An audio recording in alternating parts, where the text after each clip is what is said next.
Good morning to all of you. In the last lecture, we discussed objectives of business. There are five objectives of the business. The first one is the organic objective, second one is the economic objective, third one is the social objective, fourth is the human objectives, and the last one is the national objective. Out of these five objectives, we already discussed two objectives, organic objectives as well as economic objectives. Just discuss within 2 minutes about this objective. What is the organic objectives? Organic objectives means existence and survival of the business. It is related to existence and survival of business. Every business is also a organic entity. જેવી રીતના માનવની પ્રકૃતિ છે એવી રીતના આની પણ પોતાની એક સ્ટેટસ છે, સ્ટેજ છે. It has its own infancy, childhood, adulthood and maturity. After survival, its next objective are the growth and expansion, but the first one is require survival, that is existence and survival. The growth and expansion can achieve the prestige and recognition from society, and it can be achieved through the supply of proper quality of goods and services. This we can discuss in the last lecture. The next one is the economic objective. Now in the economic objective, there are three sub-objectives about the economic objective. The first one is the profit, second one is the creation of customers, and the last one is the innovation. Profit required by the business to continue to cover the risk, to avoid the losses, and to maintain the wealth producing capacity. Creation of customers, that means there must be a requirement of sufficient customers to survive the business. Now the customers can be sufficient, can be created only when you provide the good quality of the goods and services. Now the objective is so we can say that objective is creating the customers, expanding the customers, and satisfying their needs and wants. You can also write down by ing instead of write down to. Now last one is we discussed in the in a former period, innovation. Innovation means to bring something new, to change our product and services, because every business can survive and ensuring the more profit and expanding its market only by providing new and better product and services. It can be helped to reach the business at a stage of maturity, avoid decline stage, and improve the image of the customers. Now we discuss the social objectives. Since the business operate in a society, business क्या ચાલે છે સમાજમાં ચાલે છે, so it cannot survive and grow without satisfying the needs and expectation of society. તમારે સમાજમાં રહીને જ ધંધાનો વિકાસ કરવાનો છે, સમાજમાં રહીને જ તમારે ધંધો ચલાવવાનો છે, તો તમે સમાજને બેધ્યાન કરીને સમાજને બાજુ પર રાખીને તમારો વિકાસ ના કરી શકો. સમાજની જરૂરિયાતો અને સમાજના એક્સપેક્ટેશનને સંતોષાયા વગર તમે તમારો વિકાસ ના કરી શકો. તમારો વિકાસ ત્યારે જ થશે જ્યારે તમારી પ્રોડક્ટ અથવા તો તમારી સર્વિસીસ સમાજના એક્સપેક્ટેશન મુજબ ખરી ઉતરતી હશે, સમાજના એક્સપેક્ટેશન મુજબ પ્રોડક્ટ અને સર્વિસીસ ડિલિવર્ડ કરતા હશો, એમની જરૂરિયાતોને એમને તમે સંતોષતા હશો, તો જ તમારો બિઝનેસને એ લોકો રેકોગ્નાઇઝ કરશે, because you have to operate in a society. So for that, the other objective, for that what the organization can do, તો એના માટે શું કરવું જોઈએ? તો there are three para objectives that we have that every businessman has to fulfill. The first one is the supply of goods. Yeah, the desired quality of goods means a business enterprise can create a good image only when any image સારી ક્યારે create થશે? ત્યારે when he is able to produce and supply goods and services of standard quality. તમે જ્યારે standard ક્વોલિટીના goods અને services produce કરશો તો જ તમે સમાજની અંદર એક સારી ઇમેજ ઊભી કરી શકશો. વેરી વેરી ઇમ્પોર્ટન્ટ છે. સેકન્ડ કે છે અવોઇડિંગ અવોઇડન્સ ઓફ પ્રોફિટરિંગ, નફાકારકતા, and anti social practice. Anti social પ્રેક્ટિસનો મતલબ શું થયો?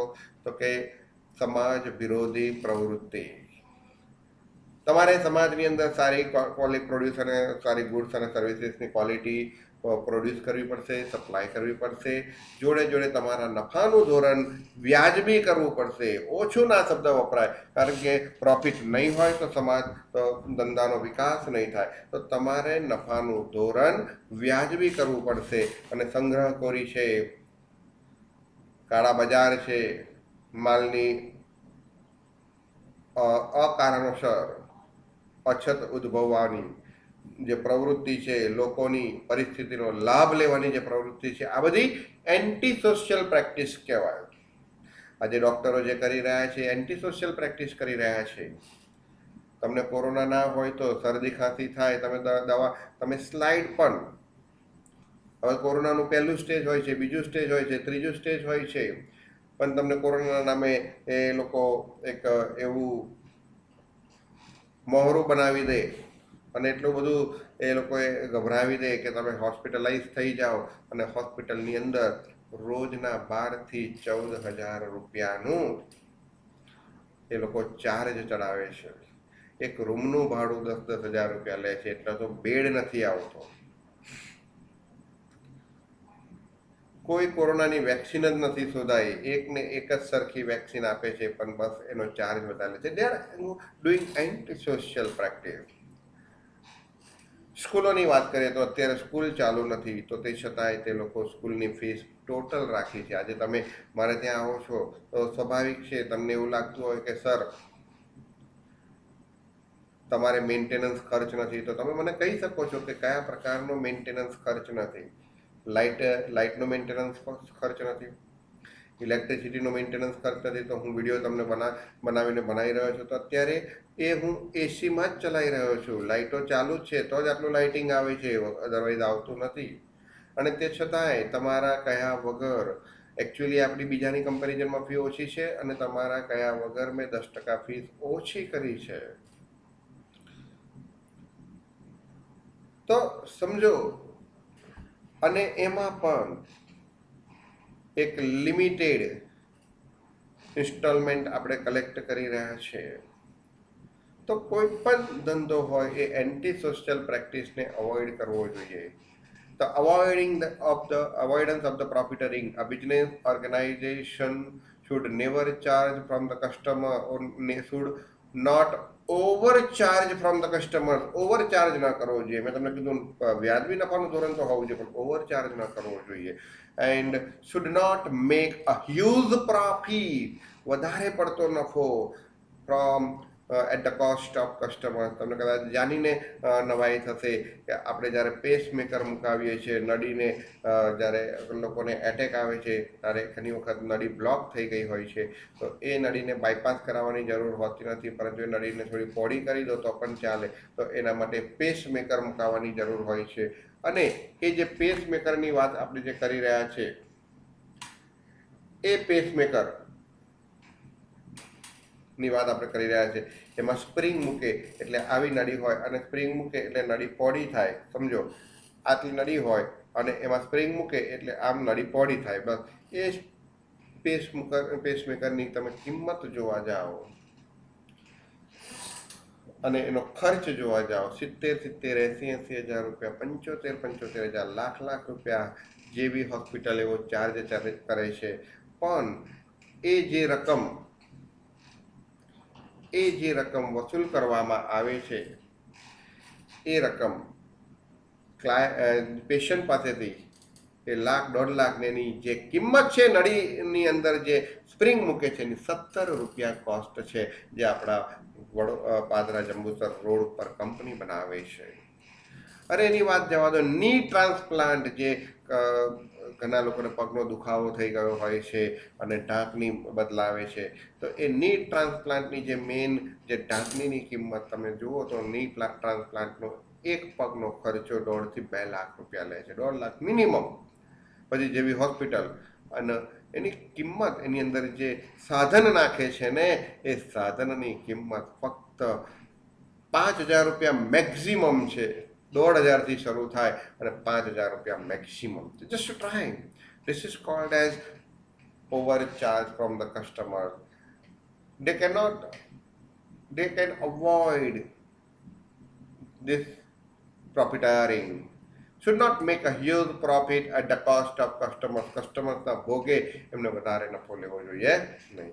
સેકન્ડ કહે છે anti social practice. It is the social duty of the business enterprises not to perform malpractice like hoarding. Hoarding એટલે સંગ્રહખોરી, black marketing, કાળા બજાર, etc.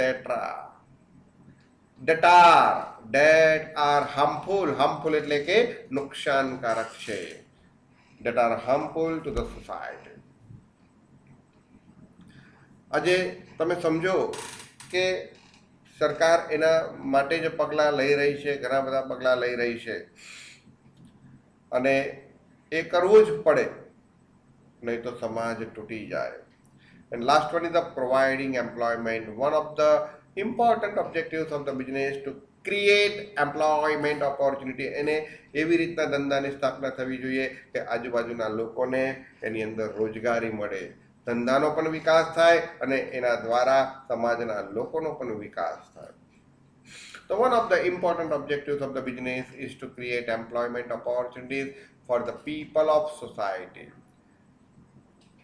Next objective is the human objective. Human objective એટલે કે માનવીય હેતુ. તમારા જે એમ્પ્લોઈઝ છે એની જોડે માનવીય અભિગમ અપનાવો, એનું શોષણ ના કરો.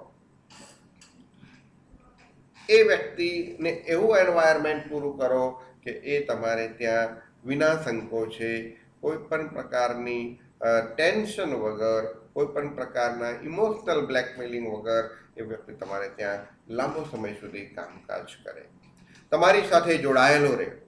So this is called as human objective. Dealing fairly with your employees is a human objective. So see, business activities are performed with the help of human resources or manpower. We can say them human resources, yeah, we can say them manpower.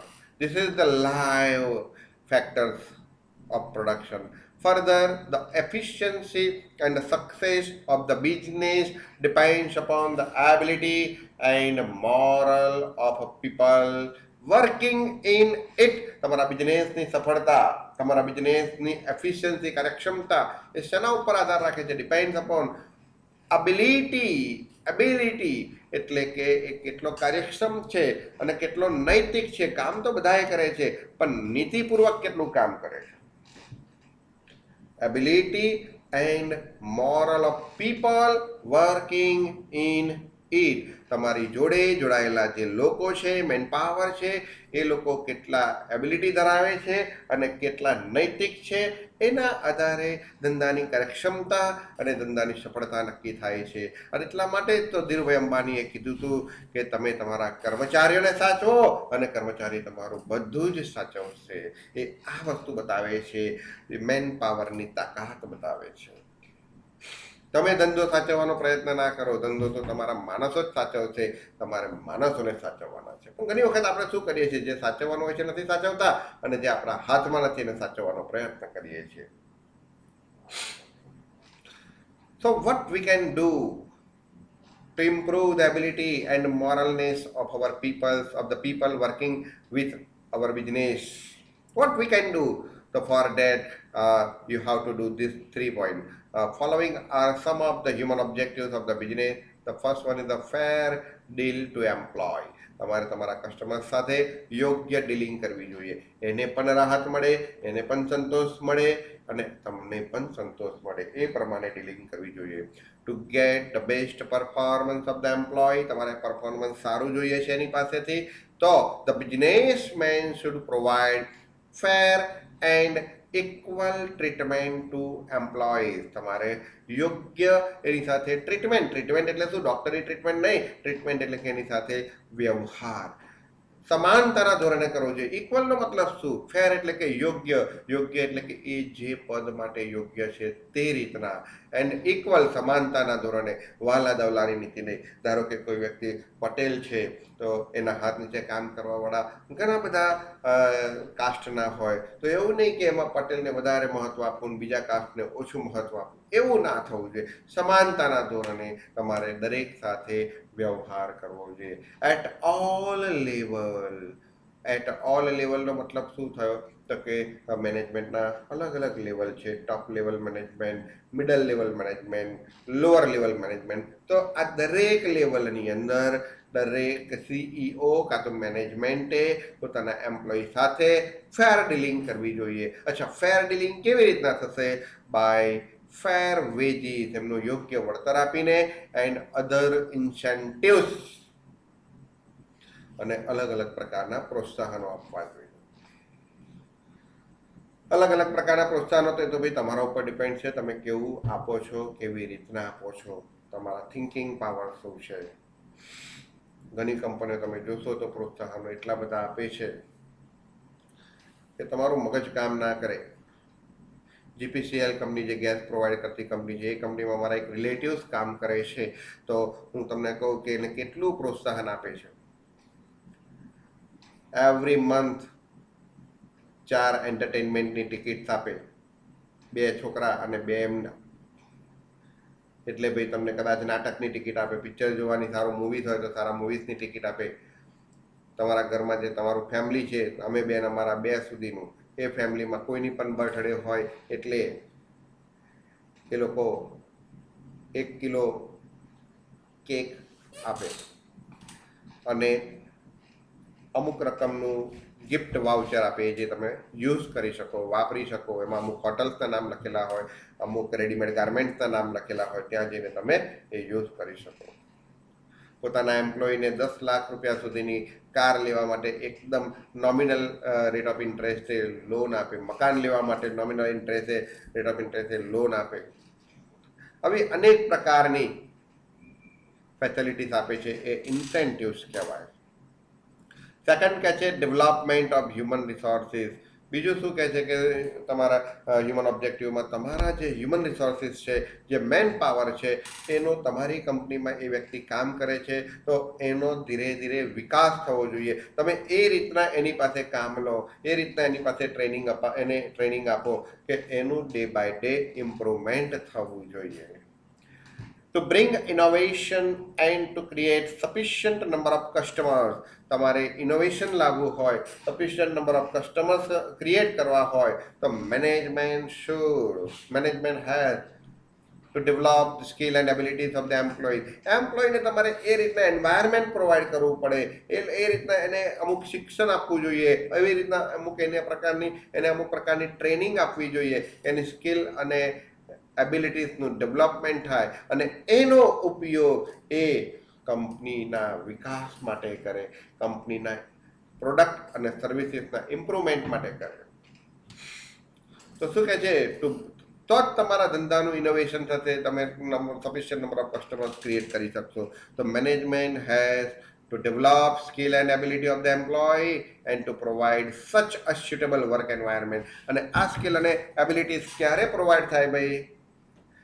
જ્યારે તમે suitable work environment, તમારે ત્યાં વ્યક્તિ ખુશીથી નહીં આવે, એનું work environment નહીં હોય, તો તમે એને કોઈ સક્ષમતાવાળું કાર્ય, બધા કરતાં કંઈક અલગ કાર્ય કરવા માટે પ્રેરણા પૂરી નહીં પાડી શકો. થર્ડ પોઈન્ટ છે પાર્ટિસિપેશન.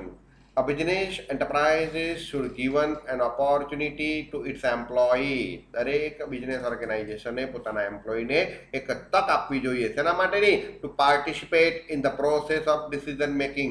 જેથી કરીને એને ખબર પડે. ઘણી વખત શું છે કે એને જો અનુભવ ના હોય ને, તો એને એવું લાગે કે કંપની આવું વિચારતી નથી, કંપની આ નિર્ણય નથી લેતી. પરંતુ એને તમે નિર્ણયની પ્રક્રિયામાં હવે એન્ટર કરો તો એને ખબર પડે કે નિર્ણય લેવું કેટલું કઠિન હોય છે, કેટલા એની અંદર પોઈન્ટ વિચારવા પડે છે, એની અંદર શું એક્ઝેક્ટનેસ છે. નહીં તો એને એવું થાય કે કંપની અમારા વિરુદ્ધ કામ કરી રહી છે, ખરેખર કંપની પોઝિટિવ કામ કરી રહી હોય, but he doesn't know the details of decision making process, એની limitations of the decision making, એની મર્યાદાઓ શું છે, કઈ વસ્તુ નડે છે, ગવર્મેન્ટનો કાયદો શું કહે છે, આવી વસ્તુની કોઈ ખબર ના હોય એટલે એને એવું લાગે કે કંપનીનું મેનેજમેન્ટ અમારાથી વિરુદ્ધ કાર્ય કરી રહ્યું છે. But if you take them in the process of decision making, બધાને નથી લેવાના, પરંતુ એમાંનો કોઈક યુનિયન લીડર હોય કે એવા 2-3 વ્યક્તિઓ કે જે એમ્પ્લોયીએ સિલેક્ટ કરેલા હોય, ઇલેક્ટ કરેલા હોય, એની પણ ચૂંટણી થતી હોય. લાડલા પિક્ચર જોઈ લેજો, એની અંદર ચૂંટણી થાય છે અને એમાં તમે જોશો તો અનિલ કપૂર, શ્રીદેવી હોય છે, શ્રીદેવી કંપનીની CEO હોય છે, ચીફ એક્ઝિક્યુટિવ ઓફિસર હોય છે, અને એની અંદર અનિલ કપૂરને ત્યાંના લોકો, ત્યાંના જે એમ્પ્લોઈઝ છે એ એમ્પ્લોઈઝ એના યુનિયન લીડર તરીકે ઇલેક્ટ કરે છે. તો સચ participation will bring best consideration to the business from its employee. તો આ પાર્ટિસિપેશન હશે ને તો એમ્પ્લોયીને પણ ખબર પડશે કે નહીં, કંપની અમારા હિતમાં જ કામ કરી રહી છે, કંપની જે કંઈ પણ નિર્ણય લે છે એમાં અમને એ પોતે બોલાવે છે, અમને પોતે સહભાગી બનાવે છે અને અમને અંધારામાં રાખીને કામ નથી કરતી, અમને ધ્યાનમાં રાખીને કામ કરે છે. જોબ સેટિસ્ફેક્શન્સ, તમારે તમારા એમ્પ્લોયીને હ્યુમન ઓબ્જેક્ટિવ સેટિસ્ફાય કરવો હોય તો તમારે એને જોબનું સેટિસ્ફેક્શન આપવું જોઈએ કે ભાઈ તમારે એને every time interesting and challenging job આપવી જોઈએ અને એની સાથે એને વળતર પણ આપવું જોઈએ, જેથી કરીને નવી ને નવી પોતાની સ્કિલ ડેવલપમેન્ટ ક્રિએટ કરીને એ ઇન્ટરેસ્ટિંગ અને ચેલેન્જિંગ જોબ કરી શકે અને એને અનપ્લેઝન્ટ એન્વાયરમેન્ટ સારું આપવું જોઈએ, જેથી કરીને એને અનપ્લેઝન્ટમેન્ટ એટલે કે કંટાળો, બોરિંગ ન લાગે. એવી રીતના તમે એને કામ સોંપો કે એક પોતે ટેન્શનમાં ના આવી જાય, એક પોતે સાયકોલોજીકલી એને ભાર ના લાગે. So this types of environment, if you provide them, then it is considered as a job satisfaction. A business should provide job satisfaction to its employee by making the job interesting and challenging. Any job interesting રાખો, challenging રાખો અને રોજ નવું ને નવું શીખવા મળે, company એને અનુભવ કરાવે અને રોજ નવું ને નવું શીખવા મળે તો એને પણ એવું લાગશે કે આ કંપનીમાં જવાથી મને કંઈક નવું શીખવા મળે છે. તો એ ઇન્ટરેસ્ટ ધરાવશે અને પોતાની જાતને, પોતાના વ્યક્તિત્વને એ કંપની દ્વારા મળતી ચેલેન્જિંગની સામે લડવાને લાયક બનાવશે. So by making the job interesting and challenging and reducing the unpleasantment of the work, અને એને આનંદ ના આવતો હોય એવી એન્વાયરમેન્ટ ના ગોઠવો, આનંદ આવે એવું કરો. National objective. It is the duty of the business to satisfy the national objective and to implement national plan. અને જે રાષ્ટ્રીય યોજનાઓ છે એને અમલ કરવો જોઈએ, નેશનલ પ્લાનનો ઇમ્પ્રુવમેન્ટ કરવું જોઈએ, નેશનલ પ્લાન એન્ડ પોલિસીસ, સરકારની જે યોજનાઓ છે, સરકારના જે આયોજનો છે એને ઇમ્પ્લિમેન્ટ કરવા જોઈએ. ધારો કે સરકારનું આયોજન છે અત્યારે કોરોનાની અંદર કે ભાઈ હાઇડ્રોક્લોરિફાઇલ જે દવા છે એ આપણે દુનિયાને પહોંચાડવાની છે, કારણ કે એ દવાનું મેક્ઝિમમ ઉત્પાદન ઇન્ડિયામાં થાય છે. તો સરકારે કોરોનાની ના સમયગાળા દરમિયાન જેટલી પણ જે ડ્રગ્સ બનાવતી કંપની હતી બધાને ખુલ્લી રખાવડાયેલી અને આજે દુનિયાને એ જથ્થો પહોંચાડે છે. તો it is the duty of the business. તો સરકારની જે જરૂરિયાત છે એ પ્રમાણે ઘણી વખત એવું બની શકે છે કે જે તે બિઝનેસે પણ એની પ્લાન પોલિસીને ફોલો કરવાની હોય. It is necessary two implement the national plans and policies which are some of the national objective. અને આ જે નેશનલ પ્લાન છે, નેશનલ પોલિસી છે એ જ શું છે તો કે નેશનલ ઓબ્જેક્ટિવ છે. તો એની અંદર કયા કયા પોઈન્ટ્સ આવશે તો કે છે એન્શ્યોરિંગ સોશિયલ જસ્ટિસ, સામાજિક ન્યાયની ખાતરી. One of the objectives of the business should be to provide fair opportunity for work. દરેક કર્મચારીને યોગ્ય તક આપવી જોઈએ. એન્ડ પ્રોગ્રેસ ટુ ઓલ, અને દરેકનો પ્રોગ્રેસ થાય, એવું નહીં કે અમુક લેવલના લોકોનો પ્રોગ્રેસ થાય, તમારે ત્યાં આવનારા દરેક વ્યક્તિનો પોતે પ્રોગ્રેસ થાય એ પ્રકારની તમારે જોબ પ્રોવાઈડ કરવી જોઈએ. Further it should give special attention. એ લોકોએ એવો ખાસ ધ્યાન રાખવું જોઈએ એવા સોસાયટીના વર્ગ જે નિગ્લેક્ટેડ છે અને વિકર છે, જેને સમાજે નિગ્લેક્ટ કર્યો છે, જે સમાજમાં નબળું સ્થાન ધરાવે છે, નબળા વર્ગ છે. તો ફર્ધર ઇટ એટલે કે business should give special attention special attention આપવું જોઈએ. કોને? To give to the neglected and weaker sections of the society. નિગ્લેક્ટેડનું એક ઉદાહરણ આપું કે સપોઝ કે કોઈ છોકરી ઉપર રેપ થયો છે અને એ રેપને કારણે એની અંદર એબિલિટી છે, સ્કિલ છે, પરંતુ નરાધમ કૃત્ય થયું છે, અને એવી જો છોકરી હોય જેની પાસે સ્કિલ એબિલિટી છે, તો કંપની એને સારું, સમાજનો વર્ગ આમ એની સમક્ષ તમને ખબર જ છે કે એક અલગ નજરથી જોશે, તો એના ડેવલપમેન્ટ માટે પ્રયત્ન કરવો જોઈએ.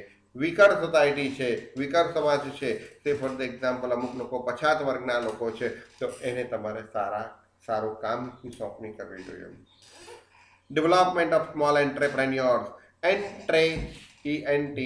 એન્ટરપ્રેન્યોર. તો ડેવલપમેન્ટ ઓફ સ્મોલ એન્ટરપ્રેન્યોર શબ્દ ધ્યાનમાં રાખજો. એન્ટ્રે, પછી પ્રે અને ન્યોર. NEUR, પ્રે અને એન્ટ્રે. તો શું કહે છે તમને? The large businessmen should encourage the growth and development of small scale entrepreneurs. તમારે તમારા ધંધાનો વિકાસ કરવો જોઈએ, પરંતુ એવી રીતના વિકાસ કરવો જોઈએ કે જે સમાજના નાના ઉત્પાદનના ધોરણે ચાલતા જે કોઈ પણ નિયોજકો છે એમને પણ તમારે વળતર આપવું જોઈએ, એમનો પણ વિકાસ થાય એ રીતના તમારા ધંધાનું ડેવલપમેન્ટ કરવું જોઈએ. Next, production according to the national priority. ઉત્પાદન કરો તો સમાજને જે જરૂરી છે, દેશને જે જરૂરી છે, એ વસ્તુના ઉત્પાદનને મહત્વ આપો. તો one of the objective of the business is to produce and to supply those goods which are required for the development of the country. આજે મેડિસિન બનાવતી કંપની છે, ઘણી બધી મેડિસિન બનાવે છે, પરંતુ અત્યારે એની પ્રાયોરિટી કઈ હોવી જોઈએ? જો હાઇડ્રોક્લોરિફાઈડ જે મેડિસિન છે તેની હોવી જોઈએ, કારણ કે અત્યારે આપણા દેશની નેશનલ પ્રાયોરિટી છે કોરોનાના મહામારી માટે. Further, one of the national objective of the business in India is to produce and distribute varieties of cheaper essential. કઈ વસ્તુ કીધું છે? સસ્તી હોવી જોઈએ અને એસેન્શિયલ ગુડ્સ હોવા જોઈએ, like cloth, soap, edible oil. Edible oil એટલે ખાવાનું તેલ, etcetera, for poor people. The last one is the national self-sufficiency and expert development. One of the objectives of the business is to develop import substitutes. Import substitutes એટલે કે આયાત અવેજીકરણ. Import એટલે આયાત, substitutes એટલે કે અવેજીકરણ. To become self-reliant and to avoid dependence on the other country. શેના માટે ને આ વસ્તુ કરવી જોઈએ? તો કે છે કે become self-reliant. Self-reliance એટલે આત્મનિર્ભર. અહીંયા ધ્યાન રાખજો તમારે, સેલ્ફ રિલાયન્સ એટલે આત્મનિર્ભર બનવું જોઈએ. And to avoid dependence on the other country. ને બીજા દેશ ઉપર આધાર રાખવાનું ઓછું કરવું જોઈએ. It should try to increase its foreign exchange. પોતાના ફોરેન એક્સચેન્જ એટલે કે વિદેશી હુંડિયામણને વધારવાનો પ્રયત્ન કરવો જોઈએ. એટલે કે એક્સપોર્ટ વધારવું જોઈએ અને ઇમ્પોર્ટ ઘટાડવું જોઈએ. તો જ તમારા દેશની અંદર શું થશે? આ જે છે ફોરેન એક્સચેન્જ એ અર્નિંગ થશે. Institution developing national self sufficiency. એવી ઘણી સંસ્થાઓ આપણા દેશમાં કાર્યરત છે કે જે રાષ્ટ્રીય આત્મનિર્ભરતા એન્ડ એક્સપોર્ટ ડેવલપમેન્ટ, વિકાસને પ્રોત્સાહન આપે છે. કઈ? EPZ, export promotion zone, export development assistance, export promotion development park, critical industrial structure, balance skill. તો આ જે ઇન્સ્ટિટ્યુશન્સના નામ આપેલા છે એ ઇન્સ્ટિટ્યુશન્સની વાત કરે છે કે જે લોકો તમને વિકાસ કરશે ડેવલપમેન્ટ માટે. એન્ડ ધ લાસ્ટ વન અહીંયા કીધું છે ડેવલપમેન્ટ ઓફ સ્કિલ્ડ પર્સનલ. આપણા સંસ્થા દ્વારા સ્કિલ્ડ પર્સનલનું ડેવલપમેન્ટ થવું જોઈએ. One of the objectives of the business is to train the youth, જે આપણા યુથ છે, યુવાનો છે, એઝ અ એપ્રેન્ટિસ, જે એપ્રેન્ટિસ તરીકે આવે છે, કામ શીખવા આવે છે, તો એમને તમારે ટ્રેન કરવા જોઈએ and to develop there skill, અને એમની સ્કિલને ડેવલપ કરવી જોઈએ. વધુ ને વધુ એ લોકો સ્કિલવાળા બને એ રીતના તમારે વાતાવરણ પ્રોવાઈડ કરવું જોઈએ, એ રીતના એમને ટ્રેનિંગ આપવી જોઈએ. એના માટે for the economic growth and development. પછી આ લખવાની જરૂર નથી. ઇન્સ્ટિટ્યુશન ડેવલપિંગ સ્મોલ એન્ટરપ્રેન્યોર્સ, કે જે સ્મોલ એન્ટરપ્રેન્યોર્સને ડેવલપ કરવાવાળી ઇન્સ્ટિટ્યુશન કઈ છે? NIESBD, the National Institute for Entrepreneurship and Small Business Development. Here we complete this question. Good day, goodbye. બે વખત જોજો, ચોક્કસ આવડશે.